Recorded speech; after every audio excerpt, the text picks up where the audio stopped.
All right, what's going on? Jack and Call here, back in another video. In this video, we're going to talk about primary credit accounts and authorized users. My intention with this channel and these videos is to help you build strong personal credit, to help you get access to the top credit cards and specifically 0% interest business credit cards. If you build strong credit, you can easily leverage it to get access to amazing credit products. So in this video, I'm going to talk about the difference between these two credit card accounts, but more importantly, I'm going to talk about how to get the most ideal number of each of these two accounts.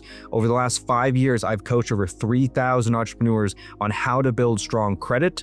So I understand the data in terms of how to build the strongest personal credit profile. And so we're going to get into that into this video to help you build the strongest credit profiles possible. Okay, so first let's talk about what is a primary credit card account, and then we're going to talk about what is an authorized user. A primary credit card account is an account where you are the main person who applied for and you own the account. You are fully responsible for making the payments, managing the account, and any debt associated with the account. Okay, if you go to your credit report, you can see the account type. It's always called individual. If you look at your credit report, you can see it's called an individual account or a primary credit card account. Okay.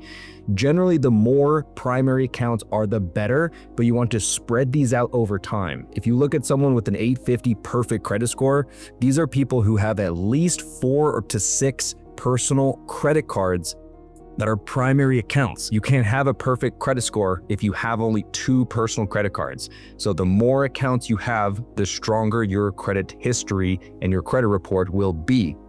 But the thing is, you don't want to apply for too many too quick, okay? I generally recommend 1 to 3 personal credit cards every single year. That way, over time, you're building up your personal credit cards, specifically primary accounts, and that's going to make your credit profile a lot stronger. Also, the tier of your primary accounts matters, okay? We're going to get more detail on this soon, but the tier of it is very, very important. Ideally, you want to have at least 4 or more revolving primary credit card accounts before going into business credit card accounts.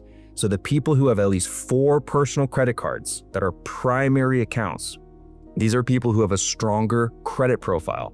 And if you have a stronger credit profile, it becomes easier to get approved for these high limit business credit cards at 0% interest for 12 months, okay? If you only have 1 or 2 personal primary credit cards, that's a very thin history, okay? We want to see at least 4 revolving personal primary credit cards, okay? And then also, the higher the collective limits on these revolving primary accounts, the better, okay? If someone only has collective limits of just $5,000 of their limits, that's a very low number. Ideally, you want to be in collective limits between 40,000 in collective limits and up to 80,000 of collective limits on your revolving primary accounts, okay? So we want to build this number up over time. And the thing is with primaries, they are weighed heavier than authorized users. There is some value of authorized users, which we're going to get into, but primaries is really what you want to focus on. The more primaries you have, the stronger your credit's going to be, and the higher limits, the stronger your profile is as well. So now let's touch on the tier of the banks, okay? The tier of the primary account matters. The tier 1 banks, these are the top 4 banks in the country. Banks like Chase, Bank of America, Capital One, and Citi, and Wells Fargo as well, actually, would be a tier 1 bank, the top 5. Okay, these are banks that are the largest in the country. So if one of these banks gives you a credit card, that makes your profile look more attractive because one of these big banks gave you that limit.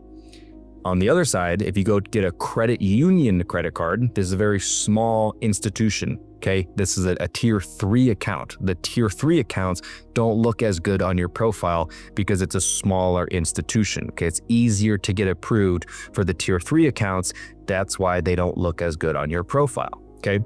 Do you want to focus on some of the top banks like Chase, Wells Fargo, Bank of America, Citi, Capital One? Those would be really good 5 banks to focus on to get these top tier personal credit cards to report to your credit profile. Okay, so next is going to be, what is an authorized user? An authorized user, or an AU, is someone who is added onto someone's existing credit card account as an authorized user. So how does this help? So if you get added to someone else's credit card as an authorized user, you adopt someone else's credit file onto your report, which can boost your score and age of your credit profile. You basically piggyback on the strengths and the potential weaknesses of their credit card account.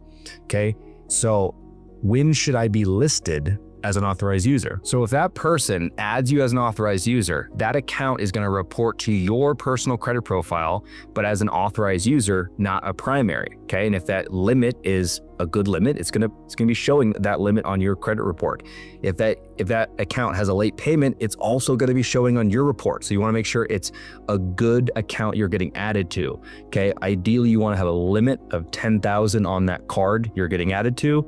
Ideally, the age is at least 5 years, so it increases your average age, and you want to make sure this account doesn't have high utilization, and you want to make sure the payment history on this account you get added to is in perfect payment history. Okay, or when should I be listed as an authorized user? Okay, so when should I be listed as an authorized user? So if you're someone that has high utilization, if you get added to someone's card as an authorized user, it's going to help reduce the overall utilization, which is going to increase your score. When you don't have high personal credit limits yet, this would be a good time to get added as an authorized user. When you have young average age on your profile, this would be a good time to get added as an authorized user. When you don't have perfect payment history and or not very long record of payment history, this would be a good time to get added as an authorized user. It's ideal to get added as an authorized user before applying for cards or loans you're trying to get approved for, okay? Getting added as an authorized user can increase your score, increase your payment history. It's going to make your profile stronger. One thing to really consider, or really to know, is I would never get added to more than 3 different cards as authorized users. I really think the sweet spot is having 1 or 2 strong authorized users on your profile. I see some people make the mistake and they get added to 5 different cards as authorized users, and I just don't think that helps them. I don't think it serves them the best. I think you want to focus on 2 strong authorized users, okay? And I would not get added to an American Express account, because American Express, once it's added, it actually doesn't increase your average age. You want to focus on banks like Citi, Capital One, US Bank, Bank of America, Wells Fargo, okay?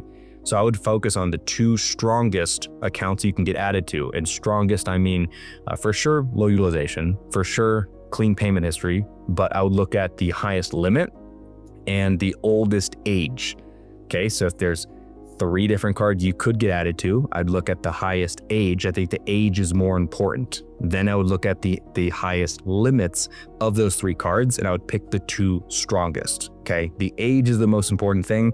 Ideally, the age on the AUs is over 5 years, and ideally the limit on these cards you get added to is at least over 10K. That would be a strong AU. So other notes on authorized users is the cardholder can add you through the bank portal or by calling the number on the back of the card. Okay, this screenshot on the right here is in the Chase portal, where if you have a significant other or a mom or dad or relative, they want to add you as an authorized user to their Chase card, they can just go into the Chase portal, go to the specific account, go to more, and then go down to authorized users, and they can just add you. They just need your full name, date of birth, and address. It's very simple. And then to protect them, they just don't send you a card. The bank is going to send them a card with your name on it, and then they just don't give you the card. So there's no negative to the person adding you as an authorized user, okay? Once you're added, it should report on the statement closing date of the card to your profile as an authorized user account. I prefer, as I mentioned, Chase, Bank of America, Wells Fargo, or US Bank. Citi, there's some reporting delays, but Citi can be a good one, but I'd really avoid American Express for sure, avoid. And then Capital One requires some additional verification, so I would just gotta avoid Capital One as well. Do not get more than 2 or 3. As I mentioned, I think 2 strong AUs is ideal. And if you are adding people as AUs, never add more than 2 people at a specific time. Okay, if you add too many people as an authorized user, the bank is going to close your credit card account. I've seen it happen many times. You want to be very careful on how many people you add. They'll say you could add unlimited people, but the speed of you adding people is very important. I think you can do like 2 people per 6 months, maybe 3, but you really want to not add too many people in a short period of time. All right, that's it for the primary accounts and authorized users. Again, it's very important to build up both your primary credit card accounts and also have a couple strong AUs. I would do 2 strong AUs and get to at least 4 strong personal primary credit card accounts before going into business credit application. One thing I want to leave you with is you never want to apply for more than 2 personal credit cards in a 6-month window. If you do that, any application after that, you're gonna get denied for too many recently opened accounts. Thanks for being here. Hope you found some value in this video. If you want to see more videos like this on how to build strong personal credit, on how to build strong relationships with the right banks, and ultimately on how to get approved for high limit, 0% interest business credit cards, 0% for 12 months, then definitely subscribe to my channel. We have a bunch more videos coming here soon. If you are a business owner or a real estate investor and you want to get access to these 0% cards, we have a full mentorship program called Credit Stacking that I've ran for the last 5 years. That link is right down below if you're interested. All right, thanks. Have a great day. See you soon.